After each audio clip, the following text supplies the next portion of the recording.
Je parle à partir d'un métier particulier qui fait que dans notre bureau, on mélange beaucoup aménagement du territoire et puis choses plus précieuses. Donc on travaille à plusieurs échelles et voilà, c'est la position que j'ai choisie dans ce métier et je vais donc parler un peu de ça, de ces deux échelles. J'ai deux exemples. Là, une longue suite d'une trentaine d'années autour de la question du musée des amitiés franco-américaines à Blérancourt. C'est une histoire très compliquée que je ne vais pas vous raconter là, mais qui est très, très, très à l'honneur de ce que les Américains ont pu faire, notamment à la fin de la Première Guerre mondiale, et notamment des Américaines qui non seulement étaient riches, mais aussi tellement généreuses, quoi. Donc on a là la démonstration que, au fond, on peut être dans une situation belliqueuse très forte et en même temps avoir une action modeste mais déterminante qui fait qu'aujourd'hui, ce lieu, il est toujours le lieu des amitiés franco-américaines. Il sera ouvert définitivement, je crois, à la fin de la semaine, mais je ne connais pas très bien la date de livraison de ce bâtiment. C'est aussi un truc intéressant de savoir qu'on ne connaît pas forcément la trace du bâtiment. Alors, je reviens à 1989 où on nous demande de faire un travail tout à fait classique. Il faut essayer d'arranger un pavillon au milieu de certaines ruines. Auparavant, l'architecture de la périphérie de tout ceci a été faite. Salomon de Brosse, qui est l'architecte du Sénat, qui a fait quand même beaucoup de bâtiments très intéressants dans notre pays, est encore présent à travers des pavillons, mais tout le reste est effondré à l'intérieur. On a donc une situation un peu curieuse, un grand axe qui mène à une allée d'arbres, à gauche une partie historique, qui est toujours historique aujourd'hui, à droite une espèce de factice travail, beaucoup de béton armé, censé imiter la pierre, enfin de toutes sortes de choses très, très curieuses. Et puis on nous avait demandé, à l'intérieur de ce pavillon de droite, de moderniser un petit peu quelque chose. On a pris je vais vite parce que ce truc est assez connu, puis ça fait 30 ans que j'en parle, donc je vais essayer d'aller un peu vite. Grosso modo, il fallait savoir si on était capable d'établir un conflit, une confrontation entre une ruine, parce que là, la partie, le soubassement, c'est vraiment du Salomon de Brosse, et puis notre intervention qui était forcément faite à partir des matériaux d'aujourd'hui. Et les matériaux d'aujourd'hui, en l'occurrence, au mieux, c'est une pierre agrafée. Oui. Mais donc, on a mis au point, à l'époque, une sorte de politesse, au fond, de retenue, en essayant de ne pas toucher les choses existantes. Et puis, en essayant de trouver aussi, dans le jointement entre les deux, arriver à avoir peut-être même une idée de lumière à l'intérieur. Ce qui a abouti à cette coupe qui montre donc en bas le soubassement, lui, authentique, qui n'avait pas été écorché par la guerre, et au-dessus, une partie, alors qui était faite en béton, en acier, etc., avec une façon un peu contemporaine d'essayer d'interpréter tout ceci. Alors on a glissé une géométrie élémentaire, que j'appelle contemporaine, mais qu'on peut bien sûr considéré très, très élémentaire, et on a glissé une simèse, voilà, dans le lieu, avec l'idée que, au fond, on ne toucherait pas les éléments essentiels, mais qu'on affirmerait les éléments qui, eux, arrivaient avec cette nouvelle commande. Ça a abouti à ce type de situation à l'intérieur, qui ont eu un peu leur heure de gloire à une époque, et puis on a continué, pratiquement 30 ans plus tard, ou 27 ans plus tard, a travaillé sur ce sujet à partir de fouilles qui ont entre-temps été faites et qui ont montré une richesse assez exceptionnelle, dont il a fallu se passer en partie. Et bien sûr, j'assume ça, je ne suis pas tout seul à avoir décidé, bien sûr, mais voilà, on nous a demandé de remembrer, en fait, ce qui était l'ancien bâtiment. Alors pour ceci, il y a d'abord eu des fouilles. Donc là, on voit un peu le résultat des fouilles. On voit les époques, etc. Et ces fouilles, elles étaient essentielles pour raconter l'histoire, mais les archéologues qui sont venus là ont considéré qu'on pouvait se contenter de l'histoire sans avoir à restituer ce qu'on, bien sûr, on aurait eu beaucoup de mal à faire à partir d'un pastiche. Donc on est là dans une situation, on connaît les fouilles, on les aime beaucoup, elles nous paraissent très intéressantes, et puis on va construire par-dessus. Voilà. Et moi, ça me plaît beaucoup, parce que c'est ma culture, mais ça ne plaît pas à tout le monde, bien entendu. C'est quand même très significatif ce que les archéologues ont trouvé, c'est-à-dire que vraiment, là, on est à l'arrière du bâtiment que vous voyez tout à l'heure, et on est dans une... Voilà, on découvre les ruines, les fondations d'un certain nombre de bâtiments. Il a été un temps évoqué que peut-être qu'on pourrait essayer de les reconstruire, etc. Bon, bien sûr, c'était pas mon choix, parce que je ne sais pas le faire surtout, mais très vite, tout le monde s'est dit, il faut finir ces travaux. Par contre, chaque fois qu'on peut, mettre en évidence le travail fait à l'époque. Donc, on a proposé ça. C'est-à-dire qu'on a proposé de construire surtout là où les choses avaient été détruites. Donc on pouvait prendre au fond le cœur du bâtiment comme une fondation. Et ça nous a permis, au fond, d'affirmer une certaine autonomie au cœur et de toujours essayer de faire des raccords forts avec les parties existantes. Alors, on est censé inaugurer ça samedi, mais on n'a toujours pas de nouvelles. Donc, peut-être que ça va sans doute pas se passer, je ne sais pas. Mais on a fait une chose difficile, en tous les cas pour la première fois de ma vie, c'est assumer le centre. C'est-à-dire qu'on a occupé le centre d'un bâtiment qui en avait sans doute un de centre, dont on ne connaît pas exactement le détail, mais voilà, à la fois c'est extraordinaire de détourner. Moi, mon diplôme s'appelait à propos de détournement. Alors je suis ravi, mais en même temps, je suis sûr d'être iconoclaste. Voilà. Parce que voilà. Et en plus, il n'y avait pas on n'a pas trouvé d'autre solution que d'assumer l'axe. Parce que lui, il vient de loin, il a une certaine force dans le paysage. Et on a donc construit des choses d'aujourd'hui dans une façon un peu singulière de composer un plan de manière très, très symétrique, quoi, tout simplement. Puis vous voyez, là, les archéologues, ils ont trouvé aussi un ancien pont, mais qu'il fallait franchir pour pouvoir accéder au bâtiment. Alors, ce que vous voyez là, c'était la semaine dernière.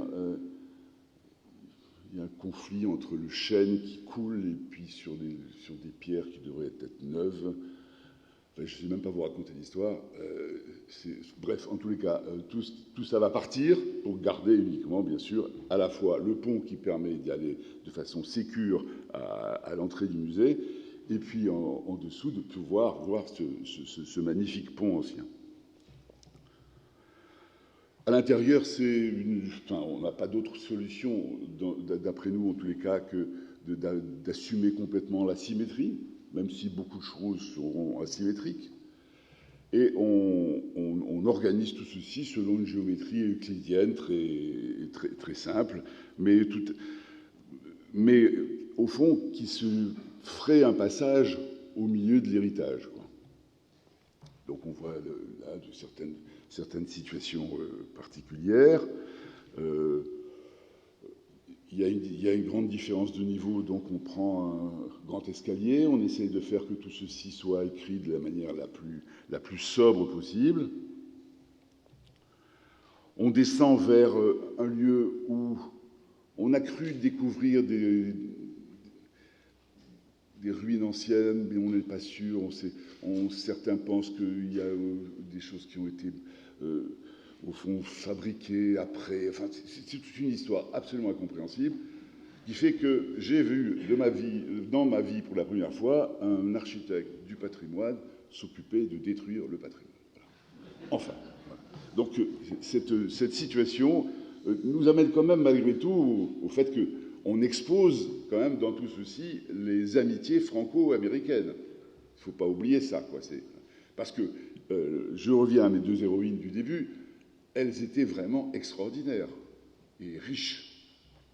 Et ça a fait un lieu de Blérancourt, une espèce de lieu d'abondance sur cette histoire simple, toute bête, d'amitié, quoi. Il y a des jardins magnifiques, faits par un architecte paysagiste américain formidable. Donc il y a tout un ensemble de choses que notre bâtiment là doit mettre un petit peu en relation, mais que, au fond, tout ceci était très très beau quand c'était épars dans la nature, parce qu'il y a une assez belle nature. Le Gardère qui s'est occupé de la mise en place, comme ça, de la scénographie de l'intérieur, parce qu'à l'intérieur, on raconte, bien sûr, tout ce que je disais en vitesse, et il y a aussi deux, trois œuvres d'art dignes d'intérêt, quoi. Il y a des peintures très très belles. Et là, on est dans les choses que je ne comprends pas de notre société. Là, vous voyez, il fallait mettre des poteaux parce qu'il fallait bien faire un bâtiment au-dessus, et puis alors ils rencontrent des ruines, et puis on nous dit que c'est des ruines, et puis d'autres disent que c'est pas vraiment des ruines, que ça a été bidonné par on ne sait pas qui. Bref, voilà. On fait ça à la fin grâce à l'apport d'Éric Palot, avec qui j'ai beaucoup travaillé, avec qui je travaille encore beaucoup, qui est vraiment un type très fort dans la relation avec le patrimoine. Enfin, on fait une très bonne équipe. Mais auparavant, il était passé d'autres qui pensaient que c'était important. Voilà. Nous, notre affaire, elle continue de garder son image d'intégration d'un volume très complexe, parce que la disposition muséale est bien sûr un petit peu complexe dans tout ceci, dans des lieux très, très contris, mais en même temps très attachants, très intéressants, très fait de sorte de dilatation. Vous voyez cet endroit, donc là on voit le bâtiment qu'on a construit il y a 30 ans, enfin la partie supérieure du bâtiment, parce que l'inférieur c'est bien sûr d'époque, ce qu'on vient de faire maintenant à droite, et puis ce petit jardin, il y en a un de chaque côté, il est arrivé grâce aux archéologues, quoi. Ils ont trouvé le moyen de nous faire comprendre qu'il fallait les garder, et puis on nous demandait, enfin on ne font pas mieux. Mais si vous voulez, ce qui est formidable, c'est que vous pouvez pas faire ça chez vous, quoi. Même si vous êtes un jardinier extraordinaire, etc. C'est formidable là, c'est que voilà, elles ont les pierres, elles ont 5 siècles, quoi. Enfin, on voit donc dans tous ces rajouts le rapport entre le bâtiment. Alors le bâtiment qui est à droite ici, ancien, c'est un bâtiment vraiment historique, bien sûr les fondations aussi, tout le périmètre. Et puis on a essayé de trouver un dialogue entre ces pierres anciennes, le bâtiment d'il y a 30 ans, celui d'aujourd'hui, qu'on essaye de fédérer dans bien sûr une seule couleur et un seul... voilà. Ce qui fait qu'à la fin, on a reconstitué, au fond, le travail de Salomon de Brosse sans Salomon de Brosse, mais avec quand même l'idée de faire une chose forte dans tout ceci, c'est l'unicité du paysage, quoi. Blérancourt, c'est un endroit un peu loin, comme ça, il faut 2 heures pour y aller, même s'il y a 90 km. Mais c'est un endroit qui a une structure, c'est un village qui a une très belle structure, etc. Et donc on a on a l'impression qu'on a, au fond, fini ce château qui, est, pour tout le monde, a toujours été une sorte de grande ruine, quoi. Alors, non, je vais juste dire une chose. Moi, je fais ce métier surtout parce que je m'intéresse au paysage, quoi. Et je suis l'architecte qui n'aime pas trop les architectes. Mais même si, au fond, je les aime beaucoup, mais si vous voulez, j'ai l'impression que souvent, cela prend beaucoup de place. Alors, je suis peut-être en contradiction avec ce que je vous montre là, mais j'ai l'impression qu'il faut toujours être sincère dans tout ce système de pensée et de ce système de représentation et d'action à l'intérieur de lieux qui sont, au fond, qui sont estimés à des valeurs différentes par les uns et les autres, quoi. Alors là, je vous emmène dans un autre endroit très... Alors lui, très connu, très compliqué. Il s'agit des ducs de Bourgogne. Enfin, il y a Mansart, Gabriel, tout le monde est là. On a fait un concours il y a quelques années pour essayer de remettre en place le musée, qu'on a gagné. On savait que ça durerait sur plusieurs années. On a déjà fini une première tranche, et puis on en fera une autre. Et on est en train d'en faire une autre. Mais avec le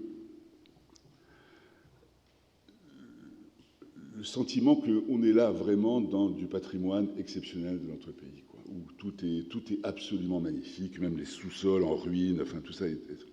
Donc il y a une situation urbaine unique, parce que si vous voulez, la partie gauche de ce dessin, c'est la mairie. Le bureau du maire, il est mitoyen avec ce qui est coloré. Et ensuite, il y a toutes sortes d'époques. On a du XIe siècle jusqu'à aujourd'hui. Et c'est une situation urbaine un peu inédite parce qu'au fond, quand vous voyez le plan, vous voyez qu'il y a un square jaune là, au-dessus, une très grande place au sud, et qu'au fond, on pourrait se dire que c'est la ville qui distribue les pièces, les pièces du musée. Et on a une chance inouïe, c'est qu'au fond, si vous voyez toute la partie jaune, la jaune plus nette au milieu, on peut passer partout pour aller d'une partie du musée à une autre. Dans ce musée, il y a des chefs-d'œuvre inouïs, quoi, hein. Donc, on a proposé ça comme schéma il y a 7-8 ans, donc comme ça qu'on a gagné le concours, en essayant d'organiser, de faire que le cœur de tout ceci devienne un cœur public. Donc la partie marron, là au milieu, nous raccroche à l'espace public. Ça fait une sorte de ville intérieure qui a bien marché avec la première tranche et qui est beaucoup plus difficile à faire aujourd'hui à cause d'une chose toute simple qui s'appelle Vigipirate.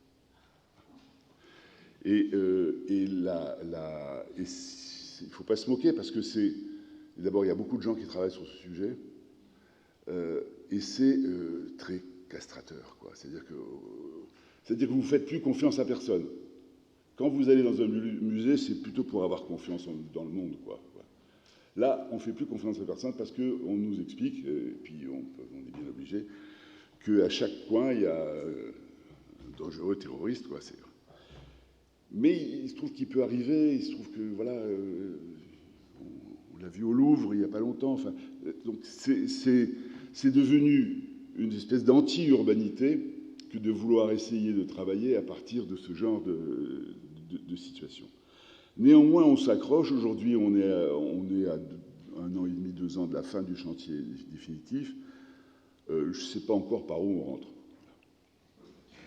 Il y a bien des options, mais il va falloir qu'on se mette tous d'accord et ça va être compliqué parce qu'on a tous la même responsabilité dans tout ceci.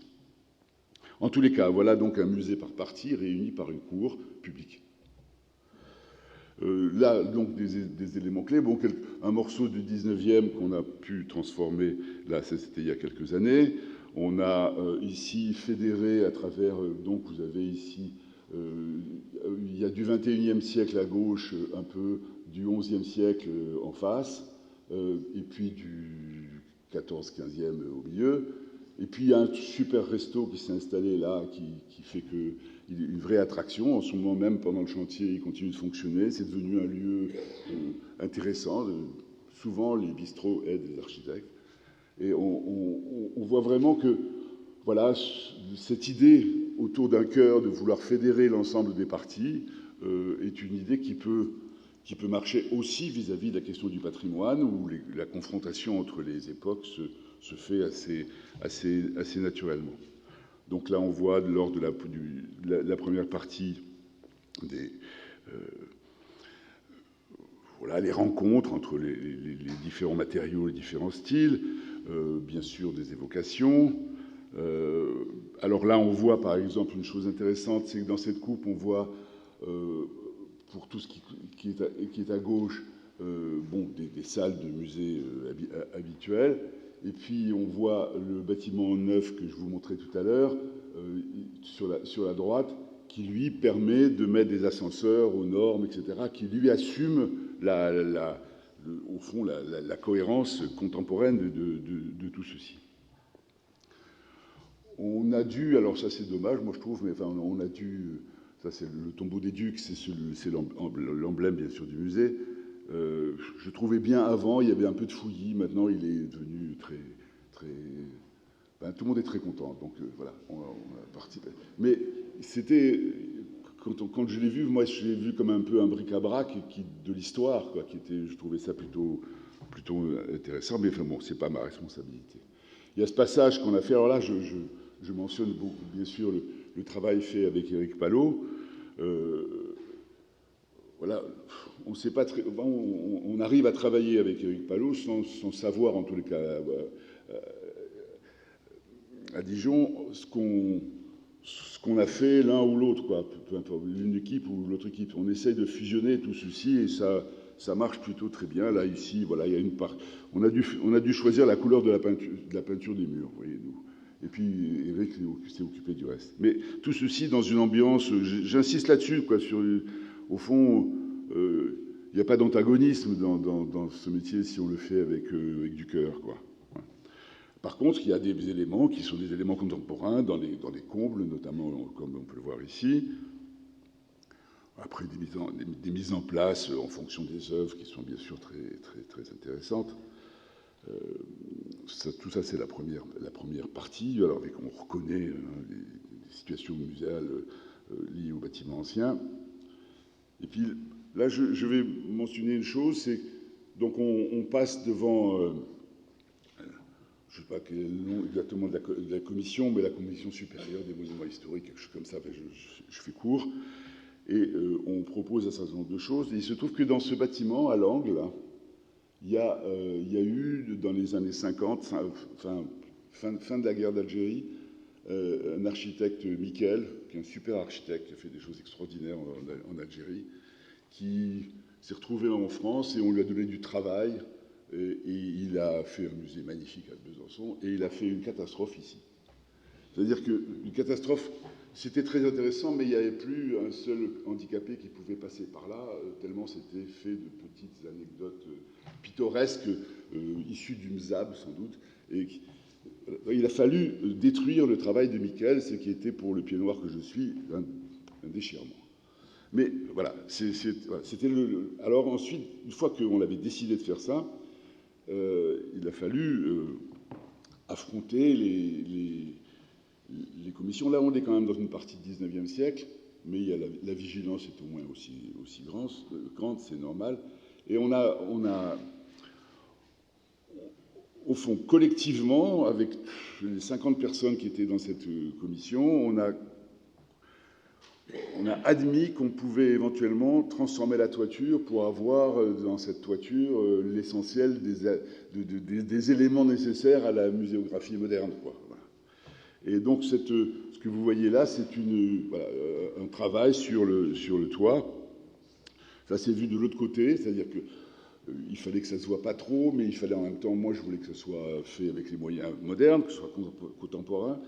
Mais finalement, on y arrive, quoi. C'est-à-dire que à la fin, on a trouvé un certain nombre de compromis dans tout ceci qui fait qu'on y arrive. Mais ce qui est un peu troublant maintenant, c'est qu'on a une vision complète d'un élément qui était hybride, quoi. Voilà. Et ça, voilà, moi, j'aurais jamais su faire dans ma vie du faux avec du vrai. Bon, c'est très compliqué comme situation. Mais je suis sûr qu'il y a beaucoup de décisions architecturales dans ce genre d'endroit qui ne peuvent pas relever que de son propre sentiment. Et donc, c'est voilà, un bâtiment très, très largement partagé. Et ce que vous voyez là, c'est un croquis qui montre l'intérieur de ce lieu que je vous montrais auparavant. Hein, je reviens. Vous voyez, à l'intérieur de ça, en haut au milieu, vous avez ça en dessous qui aujourd'hui va nous permettre de fabriquer un lieu d'exposition.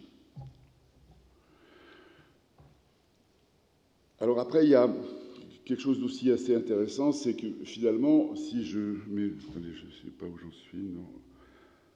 Attendez, je vais faire quand même une chose qui ne se fait pas, mais... Ah, il n'aime pas ça. Vous voyez, tous ces éléments, tous ensemble, produisent une sorte d'élan dans la ville. C'est-à-dire qu'au fond, c'est beaucoup fréquenté. J'insiste, mais le fait que le restaurant ait commencé par avoir un échec, le deuxième propriétaire un autre échec, et que le troisième, qui fait une cuisine extraordinaire, marche, tout ceci, ça crée de l'urbanité. Tout comme, par exemple, le fait que, si je reviens sur le dessin, là, ici, vous voyez, ça c'est la partie 19e. Il y a un théâtre. Personne ne pensait qu'il fallait faire une place là, parce qu'il y avait toutes sortes d'usages liés au théâtre, etc. Puis qu'aujourd'hui, on est en train de s'interroger collectivement pour savoir si ce n'est pas finalement une vraie place, cet endroit-là. C'est-à-dire que cet endroit, il naît de la capacité des acteurs, tous très, très nombreux, y compris politiques et tout ça, à, au fond, essayer de transcender la situation qui a été celle de la rénovation du musée des Beaux-Arts de Dijon. Et là, voilà, je tenais à parler de ça parce que, en attendant, on fait ça et surtout on fait ça. Ça, cette photo-là, c'est elle que je vous montrais en dessin tout à l'heure, 3 dias plus tôt. C'est-à-dire que l'autonomie de la modernité peut arriver à renforcer, me semble-t-il, les valeurs fondamentales des lieux. Et ça, je trouve qu'il faut vraiment bosser là-dessus. Je pense que c'est vraiment quelque chose qui transcende, au fond, largement la simple commande qu'on peut avoir et le simple respect qu'on peut avoir vis-à-vis de l'héritage. Comment aller au-delà? C'est un peu la question que je pose par rapport à ça, n'importe qui pourrait déjà avoir un super salon dans ce coin-là sans difficulté. Mais on va tenter, là, collectivement, d'aller beaucoup plus loin dans ce lieu. Alors, je vais juste conclure en vous disant une chose toute simple. Moi, je fais mon métier à partir du territoire. Je ne fais pas mon métier à partir des dogmes architecturaux, que je ne connais pas d'ailleurs, ou je connais surtout la culture du XXe siècle. Je pense que, au fond, la question essentielle sur la transformation du territoire peut être une façon de répondre à la question stylistique qui est posée régulièrement dans toutes les commissions de notre pays, dès lors qu'il s'agit d'insérer quelque chose de contemporain dans un lieu ancien. Voilà, merci.